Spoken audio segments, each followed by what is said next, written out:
Hello everyone. आज का हमारा टॉपिक है सारणिक के गुणधर्म, प्रॉपर्टीज ऑफ डिटर्मिनेंट। सबसे पहली प्रॉपर्टी है, यदि किसी सारणिक में पंक्तियों को स्तंभों या फिर स्तंभों को पंक्तियों में परस्पर बदल दें तो सारणिक का मान नहीं बदलता। अर्थात इसको हम मैथमेटिकली लिख सकते हैं, determinant of A is equal to determinant of A transpose. इसको हम समझ सकते हैं कि एग्जाम्पल की सहायता से, जैसे हमने एक डिटर्मिनेंट लिया 4 2 3 7, इसकी हम वैल्यू निकालते हैं। 2/2 का डिटर्मिनेंट है, इसको हल करते हैं, 4 7 28 माइनस 6, हमारे पास आ जाएगा 22। और मैंने बोला था यदि किसी डिटर्मिनेंट के पंक्तियों को स्तंभ में या स्तंभों को पंक्तियों में बदल दें तो इस तरह से जो डिटर्मिनेंट की वैल्यू सेम रहेगी। अब देखो हम क्या करते हैं, हम पंक्तियों को स्तंभ में बदलते हैं। पहली पंक्ति को पहला स्तंभ बनाते हैं 4 2, और दूसरी पंक्ति को दूसरा स्तंभ बनाते हैं 3 7। अब हम इसको हल करते हैं, 7 गुणा ये 2/2 का डिटर्मिनेंट है, इसको हल करने का तरीका हम पढ़ चुके हैं इससे पहले लेक्चर में। 7 गुणा 4 करेंगे 28 माइनस 2 3 6 22। तो देखो सेम वैल्यू आ गई।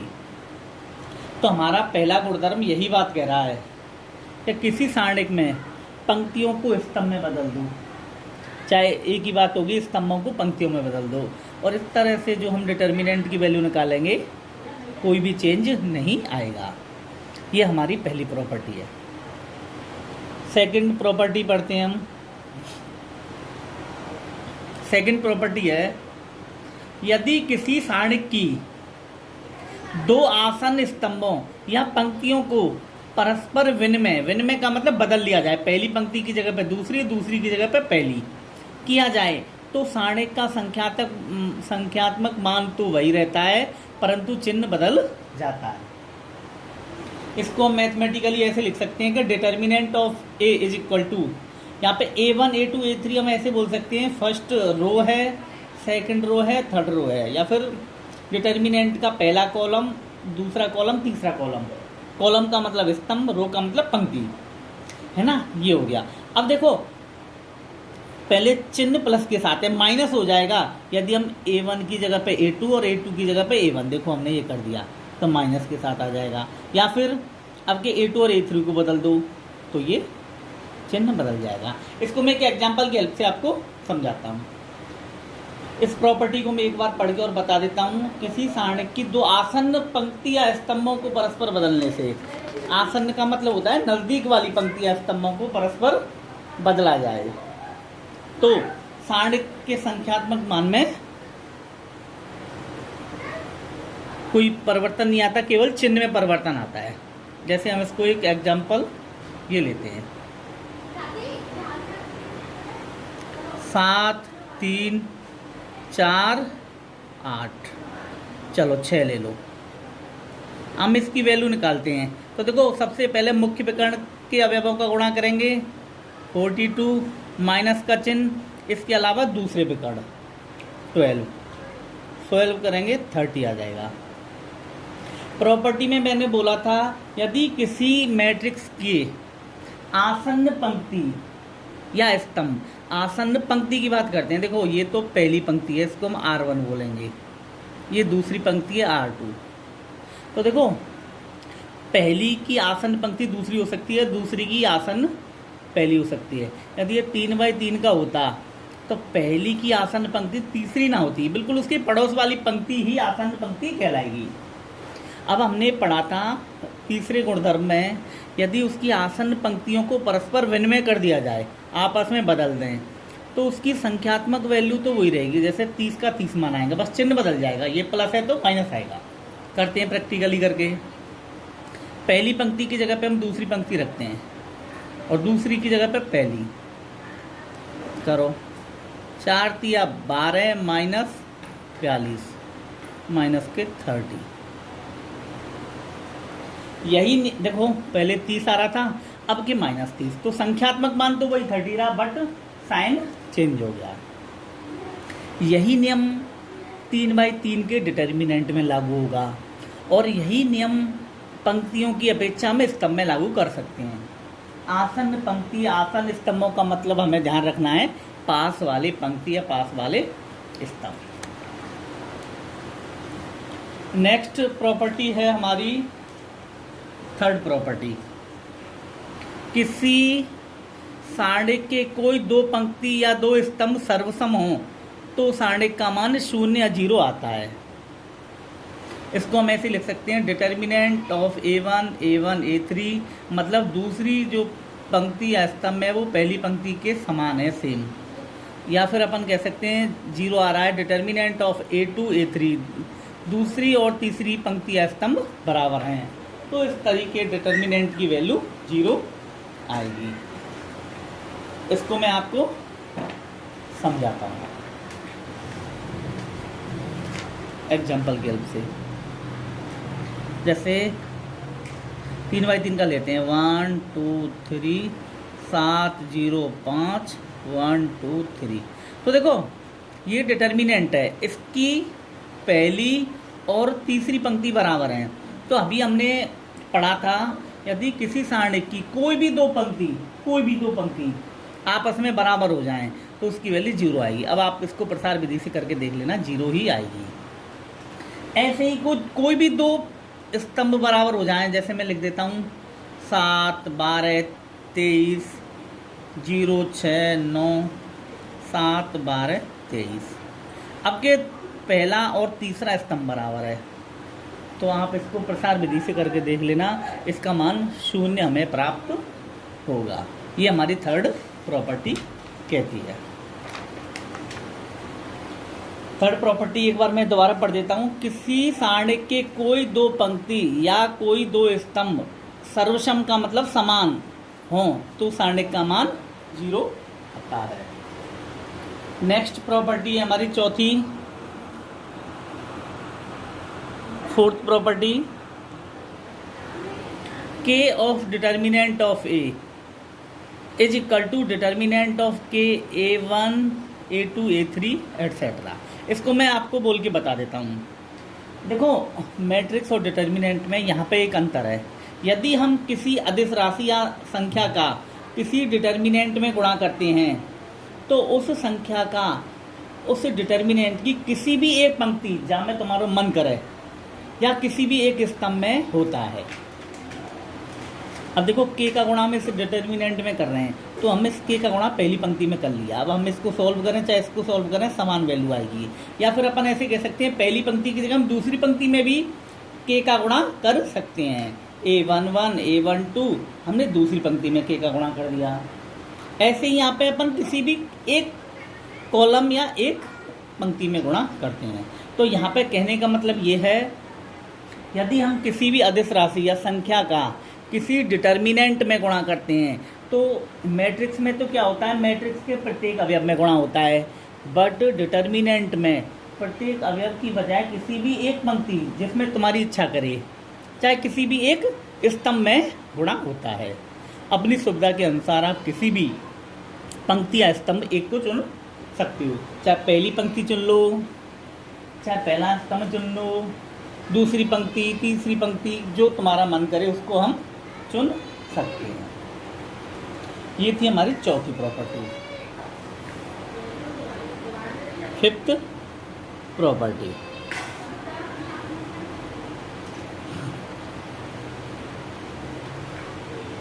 फिफ्थ प्रॉपर्टी क्या कहती है, यदि किसी सारणिक में किसी स्तंभ या पंक्ति के प्रत्येक अवयव दो राशियों का योग या अंतर के रूप में हैं तो सारणिक को उसी क्रम के दो सारणिकों के योग या अंतर के रूप में प्रकट किया जा सकता है। इसको मैं एग्जाम्पल की हेल्प से आपको समझाता हूँ। देखो हमारा एक ये डिटर्मिनेंट है 2/2 का, इसकी पहली पंक्ति है ना, इसकी पहली पंक्ति का प्रत्येक अवयव दो अवयवों के योग के रूप में है, अर्थात हम इस डिटर्मिनेंट को 2/2 के दो डिटर्मिनेंट के योग के रूप में तोड़ सकते हैं और सेम वैल्यू आएगी। इसकी वैल्यू जो आएगी इन दोनों के योग के बराबर आएगी। कैसे तोड़ सकते हैं? देखो, ये पहली पंक्ति में है ये वाली बात, पहली पंक्ति का प्रत्येक अवयव दो अवयवों में टूटा हुआ है, तो दूसरी पंक्ति तो हमारी सेम चलेगी।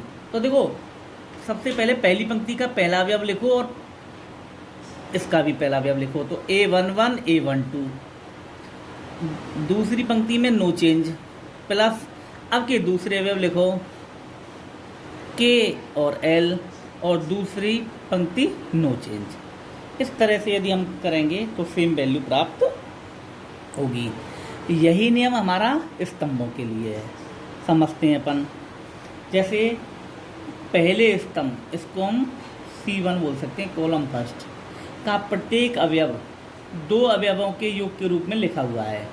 इसका मतलब इस सारणिक को हम 3/3 के दो डिटर्मिनेंट के योग के रूप में लिख पाएंगे। कैसे लिखेंगे? देखो, सबसे पहले पहले अवयव अन्य ले लो, पहले अवयवों से पहला स्तंभ बन जाएगा A11 A21 A31।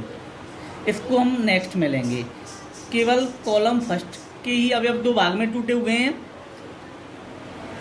तो हम दूसरे और तीसरे कॉलम को सेम रखेंगे, A12 A22 A32 A13 A23 A33 plus अब के पहले कॉलम के लिए जो दूसरे अवयव है ना, उनको लिखो A B C, और इनमें कोई चेंज नहीं आएगा, A12 A22 A32 and so on. इस तरह से हम तोड़ सकते हैं। नेक्स्ट हमारी प्रॉपर्टी है छठवीं, और ये जो प्रॉपर्टी है सबसे ज़्यादा हमें डिटर्मिनेंट को हल करने में काम में आएगी, तो आप इसको अच्छी तरह से समझेंगे हम। तो देखो, छठी प्रॉपर्टी क्या कहती है? यदि सारणिक की पंक्ति या फिर स्तंभ, कोई भी ले लो, पंक्ति ले लो, के प्रत्येक अवयव में किसी अन्य पंक्ति के संगत अवयवों का कोई समान गुणज जोड़ने या घटाने पर सारणिक के मान में कोई भी हम परिवर्तन नहीं आएगा। इसको हम समझते हैं। जैसे हमने कोई सारणिक ये ले लिया, अब हम एक काम करते हैं, इसकी पहली पंक्ति में और दूसरी पंक्ति जोड़ते हैं। पर कैसे जोड़ते हैं? हम K का गुणा करके। दूसरी पंक्ति में K का गुणा करेंगे और फिर पहली पंक्ति में जोड़ेंगे। तो हम देखो, पंक्ति को हम रो लिखते हैं, पहली पंक्ति है इसीलिए R1 लिखेंगे, तो R1 is changed by R1 plus K R2।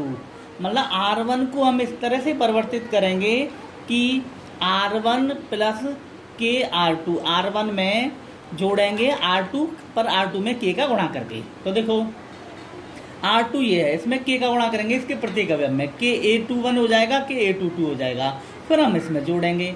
तो पहले अवयव में इसका पहला अवयव जोड़ेगा A11 plus K A21, A12 plus K A22, ये इस तरह से हो जाएगा, और ये सेम रहेगा क्योंकि हमने केवल R1 में चेंज किया है। इस तरह से हम किसी भी पंक्ति या किसी भी स्तंभ में कोई भी पंक्ति जोड़ सकते हैं या कितनी एक से ज़्यादा पंक्ति जोड़ सकते हैं। इससे सारणिक के मान में परिवर्तन नहीं आएगा। यह वाला गुणधर्म सारणिक को हल करने में सबसे ज़्यादा काम में आएगा। देखो, मैं इसको कुछ एग्जाम्पल लिखे हैं, ऐसे समझ सकते हैं। जैसे हम पहली पंक्ति को मान लो कोई भी जनरल ले लिए, पहली पंक्ति को मैं ऐसे बदल सकते हैं कि पहली पंक्ति में दूसरी पंक्ति जोड़नी है बट 3 का गुणा करके। एक सबसे इम्पोर्टेंट चीज़ आप ये याद रख सकते हो, जिस पंक्ति को या स्तंभ को चेंज कर रहे हो उसको सेम रखना है, ना तो उसका चिन्ह बदलना है, ना उसमें किसी संख्या का गुणा करना है। दूसरी पंक्ति में जोड़ते समय या घटाते समय कोई भी संख्या का गुणा करो चाहे मत करो, ये सबसे इम्पोर्टेंट है। R1 हमें चेंज करना है तो R1 सेम रहेगा। अब R2 जोड़ दो, घटा दो, कुछ भी कर दो, सारणिक के मान में कोई परिवर्तन नहीं आएगा। सेम C1 में परिवर्तन करना है, कॉलम फर्स्ट में, प्रथम स्तंभ में, तो C1 प्लस C2। मैं इसको एक एग्जांपल की हेल्प से आपको समझाता हूँ। जैसे हमने एक मैट्रिक्स सारणिक ले ली 7 3 2 5, इसको हमने सॉल्व किया।